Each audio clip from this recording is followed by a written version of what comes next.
Je m'appelle Marie et je suis sur le point de vous raconter une histoire que je ne devrais probablement jamais partager. Je suis une femme de 45 ans, dans la période la plus sombre de ma vie.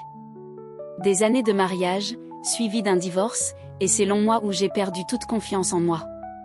Le reflet dans le miroir me semblait être une inconnue. Debout devant le miroir, en sous-vêtements, je me disais, pourquoi quelqu'un te désirerait-il ?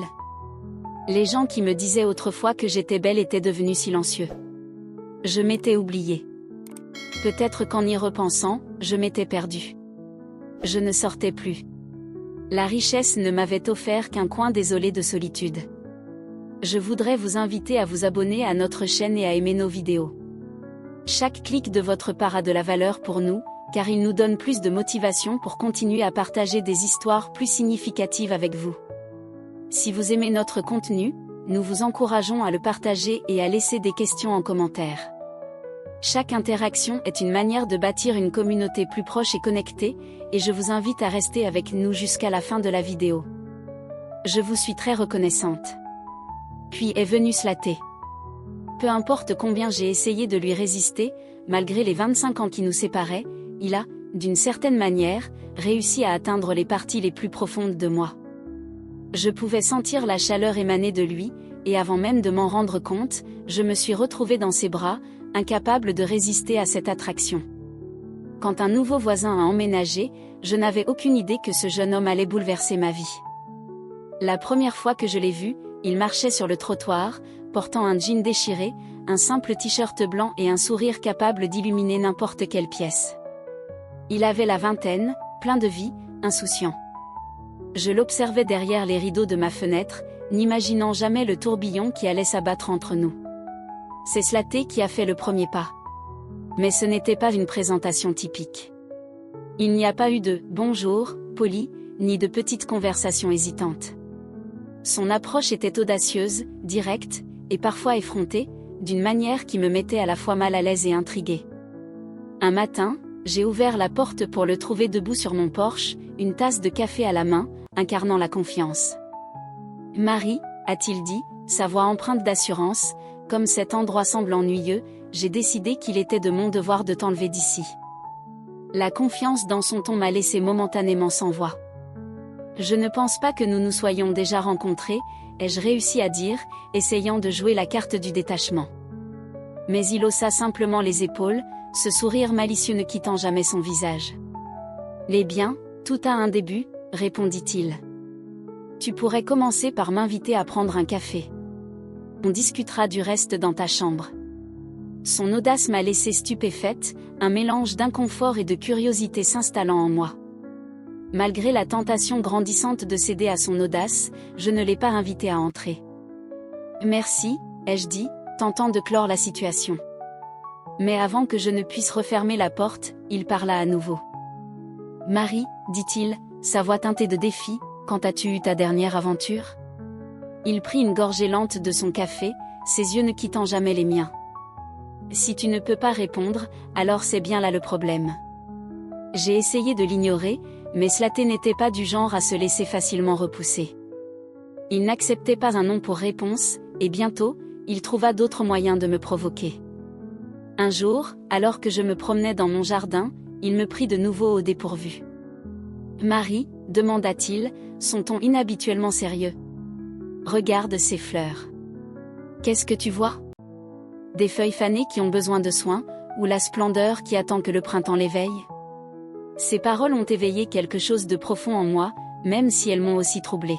« Slaté », ai-je répondu, un sourire en coin, « les gens de ton âge ne parlent généralement pas comme ça. » Mais il s'est penché plus près, les yeux toujours fixés dans les miens. « Les gens de mon âge disent souvent n'importe quoi, mais moi, je préfère passer mon temps intelligemment, avec quelqu'un qui en vaut la peine. » Chaque jour qui passait, ces conversations devenaient plus fréquentes. Mais ce que disait Slaté n'était jamais de simple flatterie, c'était un effort délibéré pour me pousser au-delà des limites que j'avais soigneusement construites autour de moi.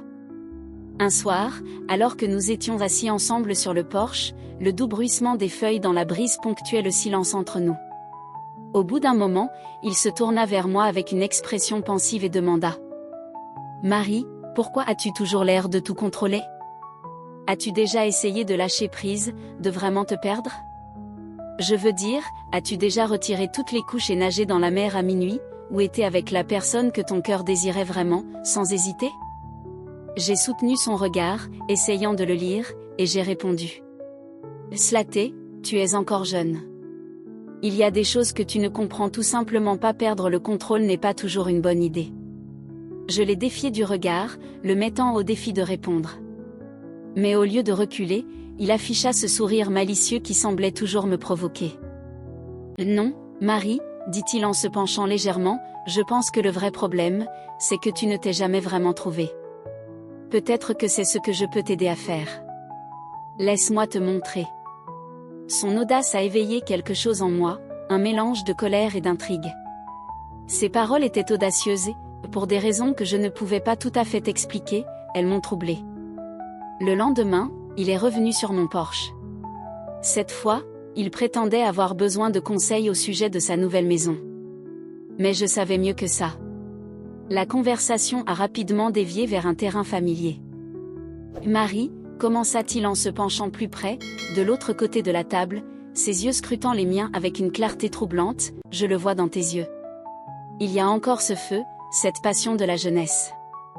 Mais tu l'as enfermé si profondément que tu as oublié où tu avais caché la clé. Ces mots m'ont profondément touché, un cocktail d'embarras et d'irritation montant en moi. Avec un faux air de bravade, j'ai répondu. Slaté, est-ce que cette insistance t'ouvre généralement des portes? Son sourire était entendu, presque comme s'il avait attendu que je pose cette question. Ce n'est pas de l'insistance, Marie, dit-il doucement, son ton devenant plus grave. J'essaie juste de te montrer la vérité. Je veux t'aider à réveiller le feu que tu as enfoui à l'intérieur, celui que tu as oublié. Et malgré moi, ces mots commencèrent à percer les barrières que j'avais érigées autour de moi. Il avait une façon de voir à travers moi comme personne d'autre ne l'avait jamais fait. La fois suivante où il est venu, j'étais assise sur mon porche, sirotant mon thé, essayant de maintenir le calme que j'avais si soigneusement cultivé. Il s'approcha, se tenant juste au bord de mon espace, ses yeux intenses et scrutateurs. Marie, dit-il, sa voix basse, presque un murmure, si tu me fais confiance, juste cette fois, et que tu laisses tomber toutes tes réserves, je te ferai vivre des choses que tu n'as même jamais rêvé d'expérimenter. Ces paroles n'étaient pas simplement une invitation, c'était un défi, et je pouvais en sentir le poids dans l'air entre nous. Pendant un instant, j'ai hésité, le cœur battant face à tant d'incertitudes. Mais dans ses yeux, j'ai vu quelque chose de brut, quelque chose d'honnête, et j'ai su qu'il n'y aurait pas de retour possible. Les dangers de se rapprocher de lui étaient évidents, mais l'attraction magnétique de ces dangers était plus forte. D'accord, Slaté, ai-je dit, la voix à peine plus forte qu'un souffle, que proposes-tu? À cet instant, Slaté s'est penché plus près, son souffle chaud contre mon oreille, et a murmuré. Laisse-toi simplement porter, Marie. Le contrôle est ton pire ennemi. Ces paroles résonnèrent en moi, et quelque chose en moi s'est déplacé. Cette nuit-là, pour la première fois, je me suis abandonnée. J'ai permis à moi-même de lâcher prise sur cette emprise que j'avais toujours eue sur ma vie, mes pensées et mes actions. Nous avons marché pendant des heures sous la pluie, chaque pas une libération, tandis que nos vêtements étaient trempés, collant à nous à chaque goutte. Je portais une chemise blanche, et au fil de la marche, elle était devenue transparente, révélant plus de moi que je ne l'avais jamais voulu. Mais à ce moment-là, je m'en fichais. Il y avait quelque chose dans les yeux de Slaté, une sauvagerie, un feu dont je ne pouvais détourner le regard. Il était si intense, sa présence envahissante, et ses mots avaient un pouvoir qui m'ébranlait jusqu'au plus profond. Marie, dit-il soudainement, sa voix comme un grondement grave, une femme comme toi ne mérite pas une vie normale. Tu portes des volcans dans ton cœur, et je veux les voir entrer en éruption. Ces paroles m'ont transpercé, faisant tomber les murs que j'avais si soigneusement construits autour de moi. Pendant des années, j'avais toujours été si méfiante, si prudente. Mais en sa présence, tout cela s'effondrait. Notre proximité était immédiate, comme si la pluie avait lavé toute distance restante entre nous. Je frissonnais à cause d'eux. J'avais froid, ma peau frissonnait, mais lorsque ses mains m'ont touchée, la chaleur qu'elle dégageait était différente de tout ce que j'avais ressenti auparavant.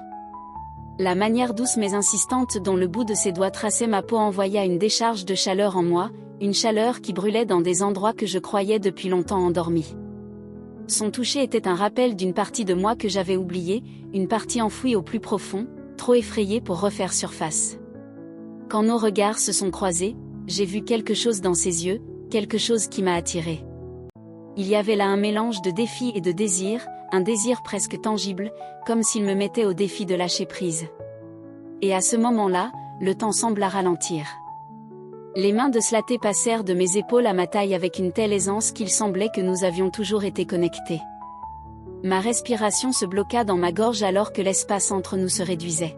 « Marie, dit-il, sa voix plus douce à présent, presque tendre, arrête de te faire ça. Arrête de te battre avec toi-même et ressens simplement. » Ces mots étaient un ordre discret, une invitation à l'abandon. Une part de moi voulait reculer, se retirer dans la sécurité de mon propre contrôle. Mais une autre part, celle qui s'était cachée tout ce temps, m'incitait à faire le saut. Et je l'ai fait. J'ai cessé de me retenir. La distance entre nous a disparu en un instant. À cet instant, plus rien d'autre ne comptait que l'intensité de ce qui se passait entre nous. Nous avons retiré les couches, l'armure émotionnelle que nous avions construite autour de nous, et nous nous sommes tenus nus l'un devant l'autre, exposés, vulnérables. Quand ses lèvres ont touché les miennes pour la première fois, c'était comme si tout le chaos en moi s'évaporait. Pendant un instant fugace, je me suis complètement perdue en lui. La fougue de son toucher, l'assurance dans chacun de ses mouvements me faisait ressentir quelque chose d'étrange et d'exaltant, et je l'ai accueilli. Après ce qui sembla une éternité, notre baiser s'est intensifié, et j'ai ressenti quelque chose que je n'avais pas connu depuis des années, un relâchement, un tourbillon de sensations, une ivresse née du plus profond de moi. Le volcan en moi est entré en éruption lentement, mais avec une intensité que je n'avais jamais connue. C'était écrasant, comme un raz-de-marée de plaisir qui parcourait chaque partie de mon être, embrasant tout sur son passage. Je n'avais rien ressenti de tel depuis si longtemps. À cet instant, je me suis sentie vivante d'une façon que je n'avais jamais connue auparavant. Quand il tenta de s'éloigner, je me suis accrochée à lui, m'enroulant encore plus dans son étreinte, refusant de le lâcher, malgré les épines qui appuyaient contre mon dos. Ce que j'ai ressenti à cet instant, c'était quelque chose que j'avais désiré depuis longtemps, un désir qui avait vécu en moi pendant des années. Ce n'était pas simplement de la passion que j'ai ressentie cette nuit-là, c'était quelque chose de plus profond. Pour la première fois, j'ai compris ce que signifiait vraiment la liberté. Ce que Slaté m'offrait n'était pas seulement une relation. C'était une opportunité profonde de redécouvrir qui j'étais, de me débarrasser des couches de doute et d'incertitude que je portais depuis si longtemps. Chaque toucher, chaque mot me remodelait, réécrivait la façon dont je me voyais. Le temps passé avec lui m'a poussé plus loin que je n'aurais jamais cru pouvoir aller, et j'ai compris que ce n'était que le début de quelque chose de bien plus important. Après cette nuit, notre lien s'est transformé en quelque chose qui ressemblait presque à un mariage, mais avec une intensité qui dépassait tout ce que j'avais jamais connu. Slaté me faisait sentir comme si j'étais éternellement jeune, toujours fraîche, comme si j'étais à nouveau une femme de 20 ans, pleine d'énergie et de potentiel. Il me traitait avec tant de soin et d'attention, que nous soyons en public, à la maison, dans la cuisine, allongés dans le salon, ou, plus profondément encore, dans notre lit. Chaque contact, chaque mot continuait à me redéfinir, brisant des murs dont j'ignorais l'existence. Chaque moment passé avec lui repoussait mes limites, m'emmenait dans des endroits que je n'aurais jamais imaginés, et je me disais que ce n'était que le commencement. Je croyais que nous étions destinés à vivre des jours sauvages et inoubliables, des moments qui resteraient à jamais gravés dans nos souvenirs. Cependant, le lien intense que nous partagions est rapidement devenu le sujet de conversation du quartier. Et même si je pouvais sentir l'inconfort s'insinuer en moi, Slaté, lui, semblait totalement imperturbable. Curieusement, ce qui me troublait le plus, c'était la pensée de mon ex-mari, l'homme qui m'avait quitté et avait causé des dégâts irréparables dans ma vie, découvrant ce nouveau chapitre. D'une certaine manière, je craignais qu'il apprenne cette nouvelle connexion, même si je refusais de me l'avouer. Cette peur sous-jacente, enfouie profondément en moi, ne passa pas inaperçue. Slaté commença à l'apercevoir, et son comportement envers moi changea subtilement. Ce n'est pas qu'il me traitait mal, mais quelque chose avait changé. Je ne me sentais plus comme la femme passionnée et chérie dont il était tombé amoureux. Je me sentais comme un simple corps à satisfaire, une entité de chair et de sang qu'il cherchait à remplir chaque nuit. La douceur, l'affection, le romantisme qui avaient autrefois défini notre relation semblaient avoir disparu.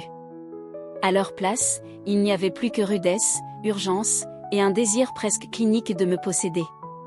C'était rapide, brûlant, et dépourvu de la tendresse qui rendait autrefois chaque chose si profondément significative. Je ressentais encore des moments de plaisir, mais une peur oppressante planait constamment sous la surface. Chaque matin, je me réveillais avec 5 marques distinctes, en forme de doigts, imprimées sur ma peau. Ces marques semblaient être un rappel troublant de ce que j'avais vécu la nuit précédente. En plus de cela, l'épuisement issu de nos ébats me laissait avec des difficultés à marcher pendant les jours suivants. Un soir, en rentrant tôt du travail, j'ai découvert quelque chose qui m'a bouleversée au plus profond. Une jeune femme, dans ma maison. Elle portait mes vêtements. Et pour aggraver les choses, elle était avec Slaté. Les voir ensemble fut comme une gifle en pleine figure. Dans un éclair de fureur, je suis entrée en trombe dans la maison, incapable de contenir ma colère, et nous avons explosé dans une violente confrontation. Nous nous sommes mis à hurler l'un contre l'autre, dans un échange laid et brutal. À un moment donné, Slaté, incapable de se retenir plus longtemps, cria quelque chose qui me frappa profondément. « Est-ce que tu tiens vraiment à moi ? Tu penses encore à ton ex-mari. Il te manque toujours. Alors je me venge comme ça. » C'est à ce moment-là que j'ai compris à quel point mon passé l'avait affecté. Je n'avais pas vraiment mesuré le poids de tout cela, jusqu'à ce qu'il prononce ces mots. Cette nuit-là, nous ne nous sommes pas simplement disputés, nous avons enfin confronté les émotions qui bouillonnaient sous la surface. J'ai senti cette même intensité renaître entre nous, presque comme un volcan en éruption, avec la même force que celle de notre toute première nuit. À partir de ce moment, les choses ont commencé à changer. Il y avait une transparence indéniable dans notre relation. Mais il y eut un changement qui surpassait tous les autres. Je lui ai avoué que, malgré tout, j'aimais ce qu'il m'apportait. Sa présence, son intensité, et tout ce qui venait avec. Merci d'être resté avec nous jusqu'à la fin. Avant de nous dire au revoir, si vous n'êtes pas encore abonné, je vous invite à appuyer sur le bouton « S'abonner ». Votre soutien, même s'il peut sembler être un petit geste, signifie beaucoup pour nous et nous pousse à continuer à créer du contenu avec le cœur. N'oubliez pas d'aimer cette vidéo si ce que nous avons partagé aujourd'hui vous a plu, car chaque interaction nous aide à grandir et nous permet de continuer à nous connecter à vous à travers des histoires qui comptent. Merci de faire partie de cette communauté.